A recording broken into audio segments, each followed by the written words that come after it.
ओम शांति। आज हम 2 फरवरी की जो मुरली है उसका जो वरदान है, फरिश्तेपन की स्थिति द्वारा बाप के स्नेह का रिटर्न देने वाले समाधान स्वरूप भव, इसको प्रैक्टिकल जीवन में कैसे उतारें, इसी बात को गहराई से मनन चिंतन करेंगे। और मैं आप सभी आत्माओं को यह भी कहना चाहती हूँ कि मुरली कभी भी मिस नहीं करनी है, क्योंकि अगर आप भगवान की नहीं सुनोगे तो भगवान आपकी नहीं सुनेगा, है ना। अगर आप चाहते हो कि आपकी बात जल्दी से जल्दी भगवान तक पहुंच जाया करे, सेकंड भी न लगे, तो आपको मुरली को न केवल सुनना है बल्कि दिल से उसको ग्रहण भी करना है। तो चलो आज हम चिंतन करेंगे कि फरिश्तेपन की स्थिति के द्वारा, है ना, बाप के स्नेह का रिटर्न देना है। और अगर हम फरिश्तेपन की स्थिति आ जाते हैं तो बाबा हमें बहुत प्यार करेगा। लेकिन फरिश्तेपन की स्थिति बने कैसे, है ना, क्योंकि फरिश्तेपन की स्थिति तो बनाना है तो बहुत आसान काम है ना, लेकिन थोड़ी टाइम के लिए फरिश्तेपन हो जाते हैं, फिर भारी हो जाते हैं। तो आज हम इसी विषय पर बात करेंगे कि सदा फरिश्तेपन की स्थिति कैसी रहे, कैसे बन सकती है। क्योंकि अगर आप फरिश्तेपन की स्थिति में अधिक से अधिक समय रहते हो तो दुनिया की कोई समस्या आपके सामने टिक नहीं सकती, क्योंकि बाबा ने आज वरदान दिया है, अगर तुम फरिश्तेपन की स्थिति में आ जाते हो तो तुम समाधान स्वरूप बन जाते हैं। तो फरिश्तेपन की स्थिति कैसे बने, क्या विधि अपनाएं जिससे हम बिल्कुल फरिश्तेपन यानी हल्केपन की स्थिति का अनुभव करें।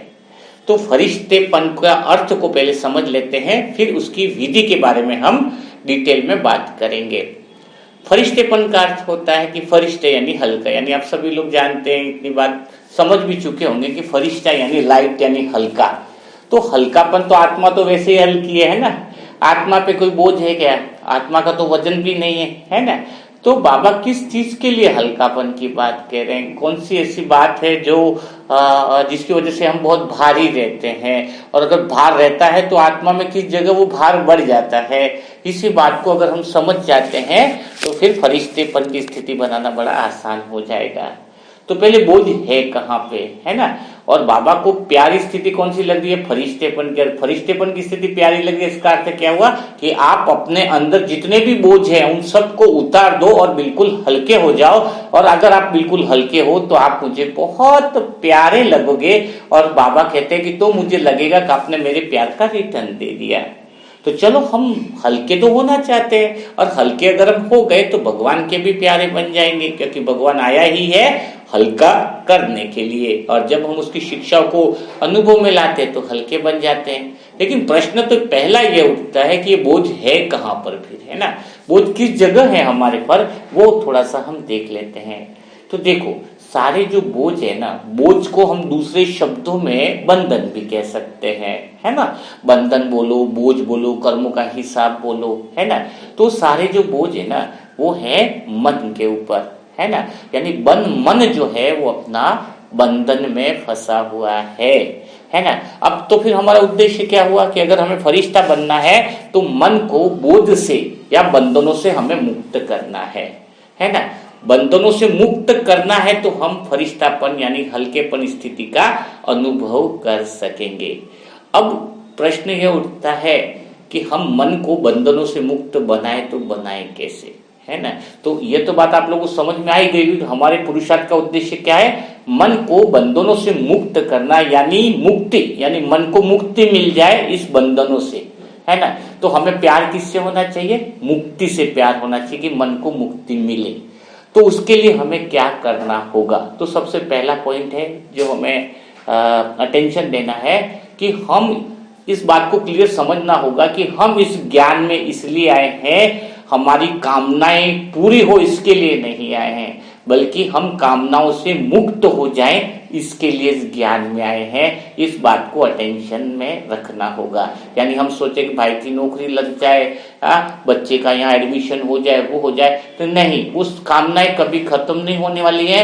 और ये भक्ति मार्ग वाली बात होगी। भक्त लोग जो हमारे पास आएंगे वो अपनी कामनाएं लेकर के आएंगे, लेकिन अगर हम एक कामना करेंगे तो एक की जगह 10 कामनाएं बढ़ेंगी, और 10 कामनाएं से 20 कामनाएं बढ़ेगी, और कामनाओं से ही बंधन बढ़ते जाएंगे। तो हम यहाँ पर किस लिए आए हैं कि हमारे पास कोई कामनाएं ही नहीं रहे, कामनाओं से ही हमें मुक्ति मिल जाए, है ना। तो हम भगवान के पास किस लिए आए हैं? पहला उद्देश्य क्या है कि हमारी कोई कामना ही नहीं रहे, हमारा कोई बंधन ही नहीं रहे, क्योंकि कामना ही तो बंधन बांधती है ना। तो हमारी कामनाओं से हम क्या करने के लिए आए? मुक्ति के लिए आए हैं। बाकी जो जीवन की रोजमर्रा की जो जरूरत की आवश्यक की जो चीजें हैं वो तो भगवान ने गारंटी दी है कि तुम्हें जिस समय जो चीज की जरूरत है, जैसे दाल रोटी भी अंतर समय मिलेगी, बाकी जो भी चीजें वो स्वतः ही मिलती जाएगी जो तुम्हें जरूरी है। मांगने की कोई दरकार नहीं है ना, कोई मांगने की जरूरत नहीं है भगवान से। तो जो कामनाएं हैं उनसे हम मुक्त होने के लिए आए, क्योंकि अगर मन जो है वो कामनाओं में फंसा हुआ है, इच्छाओं में फंसा हुआ है, तो कभी भी वह फरिश्तेपन की स्थिति का अनुभव कर नहीं सकता है। अब मेन बात आती है कि हमें कैसे पता चले कि हम कामनाओं में फंसे हुए हैं या नहीं है, या फिर हमारी इच्छाएं जो है वो कामनाओं वाली है या नहीं है। तो कामनाओं में फंसना यानी क्या है? वो देहभान की स्थिति होती है। तो जो देहभान वाली जो स्थिति है, कामना वाली स्थिति है, वो व्यक्ति हमेशा संग्रह करता रहेगा, यानी चीजों को इकट्ठा करने के अंदर ही उसकी संस्कार रहेंगे। कोई भी घर में बाहर कोई आपको वो लगा है, सेल लगा है 2 साड़ी पे 1 साड़ी फ्री, तो बोले घर में 10 साड़ी तो भी वो सस्ती मिल रही, तो सोचेगा ये भी ले लूं। हाँ, 2 मग के साथ 1 मग फ्री, तो बस बोले घर में पड़े हैं 6 मग, लेकिन वो फ्री के चक्कर में और ले रहा है। मतलब वो जितना सामान ला रहा है उतना क्या हो रहा है? उतने बंधन बनते जा रहे हैं। क्योंकि अगर आपके पास 2 रूम है तो 2 रूम की सफाई करनी, 4 रूम है तो 4 रूम का ध्यान रखना है आपको, है ना। वो रूम सुविधा के लिए नहीं हुए, जितने आवश्यक है वो ठीक है, बाकी जितने आप साधन बढ़ा रहे हो उतना क्या हो रहा है? बंधन बनते जा रहे हैं। एक मोबाइल भी तो बंधन ही है ना। मोबाइल को आपको चार्जिंग करना है, उसका ग्लास ध्यान रखना है, कहीं गिर नहीं जाए उसका ध्यान रखना है, महीने में उस सिम का रिचार्ज डालना है। तो ये जो साधन है ना, एक्चुअली अपन सोचते सुविधा है, लेकिन सुविधा ही नहीं है, ये सारे बंधन है।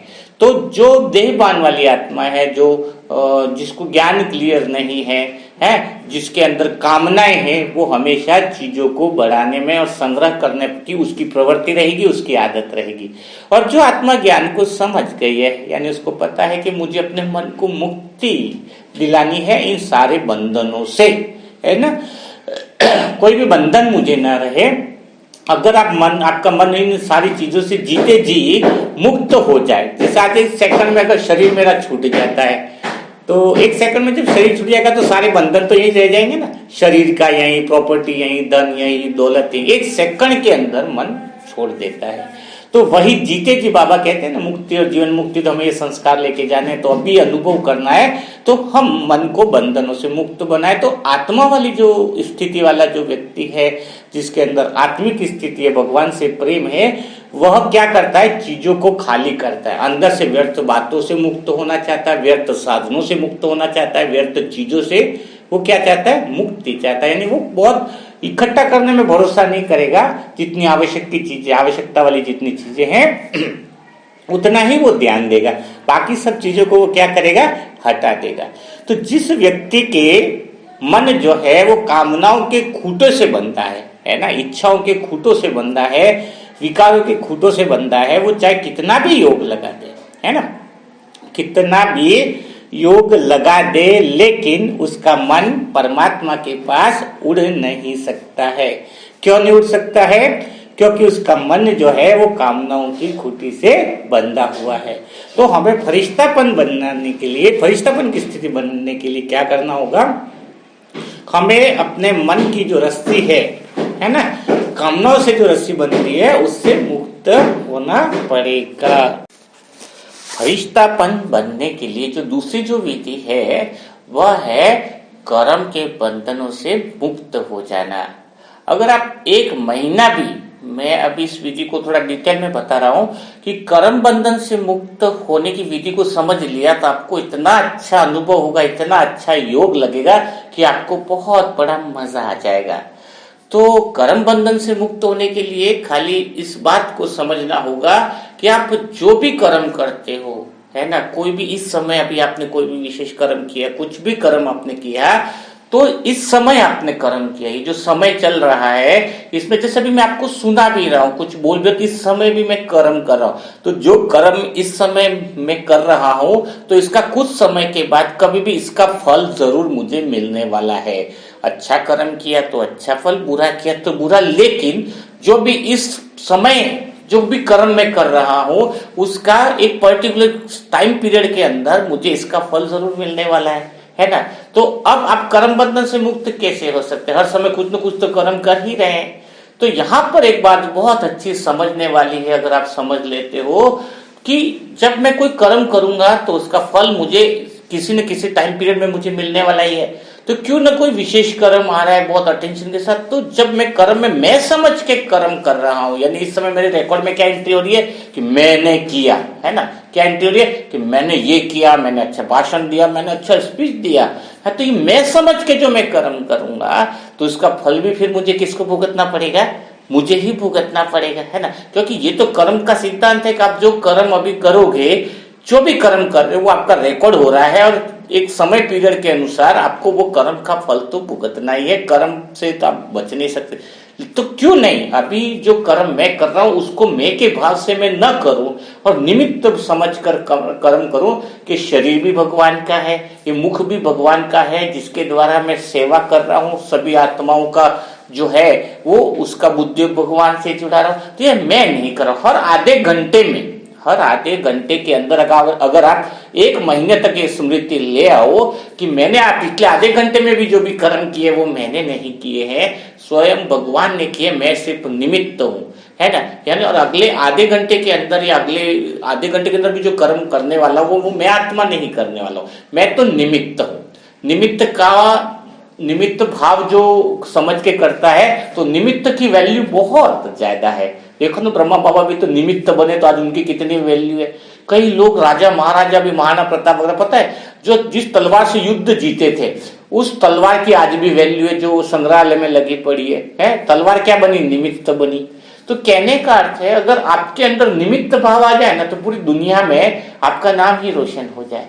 आप निमित्त भाव से कर्म बंधन से मुक्त हो जाते हो। लेकिन कहते आए, इतने सालों से सुनते आए, लेकिन कोई प्रैक्टिकल में क्या अप्लाई नहीं करता है। तो अप्लाई कैसे करना है कि हर आधे घंटे में पहले तो यही करो कि मैं निमित्त हूं। निमित्त की सीट पर आप बैठकर कर्म कर रहे हो तो फिर ऑटोमेटिक जो कर्म हो रहे हैं तो आपको हल्कापन तो रहेगा ही और एक खुशी का भी अनुभव होगा और कर्म बंधन से भी आप मुक्त हो जाओगे। लेकिन हर आधे घंटे एक घंटे में आपको क्या करना है? स्वयं को स्मृति दिलानी है। जैसे कि नहीं तो अगर अभी आपको जैसे ज्ञान का ही अहंकार आ गया कि मैंने ज्ञान, मेरे अंदर ज्ञान बहुत है, जहां भी आप जाते हो 1-2 किलो ज्ञान तो उड़ेल ही देते हो। तो दुनिया में लोगों को पैसों का अहंकार है और आपको ज्ञान का अहंकार आ गया। तो अहंकार ही है, चाहे वो ज्ञान का है, चाहे गुणों का अहंकार समझो, चाहे धन का अहंकार समझो। तो धन वाला धन के अहंकार में और अपन ज्ञान में अगर ज्ञान का अहंकार रख रहे हैं तो उसमें और अपने में कोई फर्क नहीं रहा। तो हमें क्या करना होगा कि ज्ञान गुण और शक्तियां भी किसने दी है? परमात्मा ने दी है। तो कर्म भी जो हम कर रहे हैं आज, जो मैं आत्मा आपको सुना भी रही हूं, तो मुझ आत्मा का ज्ञान कहां से हो गया? सिखाने वाला परमात्मा, उसने हर पल हर घड़ी इतने अच्छे से समझाया है, उसने बुद्धि को दिव्य बनाया है, तो सब कुछ तो उसी का ही है ना। तो फिर हमारे अंदर जब निमित्त भाव से जो कर्म होगा तो हम कर्म बंधन में नहीं बंधेंगे और उसका फल एक समय में, जैसे समय घूमेगा चक्र, तो उसी समय के अनुरूप जब कर्म का फल वाली जो बारी आएगी तो उस समय मेरा कर्म जो है वो निमित्त भाव से, कर्म बंधन वाला कर्म नहीं होने से मुझे श्रेष्ठ प्राप्ति का भी बहुत अच्छा अनुभव होगा। लेकिन क्या है कि अगर भगवान ने जो बोला है, अगर आप 1 महीने तक प्रैक्टिकल में इस चीज को करके देखते हो निमित्त भाव से, जैसे कि आपको कोई नल से पानी आ रहा है, टोटी से पानी आ रहा है, आप बोलो टोटी की ही पूजा करने लग जाओ, लेकिन मेन टोटी से थोड़ी पानी आ रहा है, पानी तो टंकी से आ रहा है। नल की टोटी तो निमित्त है, वैसे मैं भी क्या हूं, मैं भी जैसे नल की टोटी हो गया, निमित्त हूं। पानी टंकी से मतलब ये जो ज्ञान है वो परमात्मा का है। आप बोलोगे भाई जी अच्छा सुनाते हैं, भाई जी का ज्ञान अच्छा है, भाई जी का ये अच्छा। अरे भाई जी का तो कुछ नहीं, भाई जी तो ओनली टोटी है, निमित्त है। ये ज्ञान कहाँ से लिया मैंने, अनुभव कहाँ से लिया? तो परमात्मा का ज्ञान है, मैं सिर्फ निमित्त मात्र हूं। तो जो अच्छा सुना रहा हूं, चाहे कुछ शब्द कैसे जो भी निकल रहे हैं, वो कौन दे रहा है? परमात्मा दे रहा है। मैं कौन हूं? निमित्त आत्मा हूं। अगर मैं निमित्त आत्मा समझ के जब आपको सुना रहा हूं तो और बड़ा आनंद आएगा, हल्कापन भी रहेगा, है ना, और फरिश्तेपन की स्थिति का भी अनुभव रहेगा। तो आज आपको दो बातें बताई कि एक तो क्या है, मन के बोझों को खत्म करने की विधि बताई कि आपको कामनाओं वगैरह से कैसे हल्के रहना है ना, मन को मुक्त दिलाना है, मुक्ति दिलानी है, यानी मन को सारे बंधनों से जितना आप मुक्ति दिलाओगे उतना आप फरिश्तेपन की स्थिति का अनुभव कर पाओगे।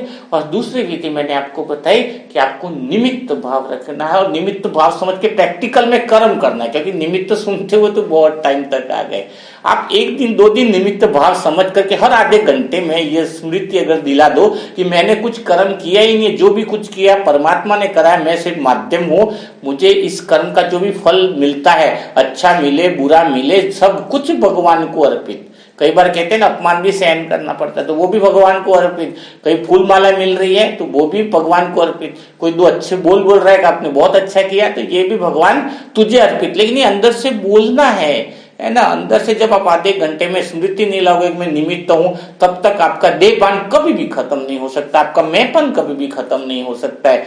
क्योंकि यही तो बात है, मैंपन आता कहां से? जैसे अभी शरीर में मैंने हाथ से कुछ वजन उठा लिया 50 किलो, और बीच में ये मैं जब शरीर के साथ जुड़ जाता है तो क्या बोलता है, मैंने 50 किलो उठा लिया। अरे उठाया तो शरीर ने, आपने थोड़ी उठाया।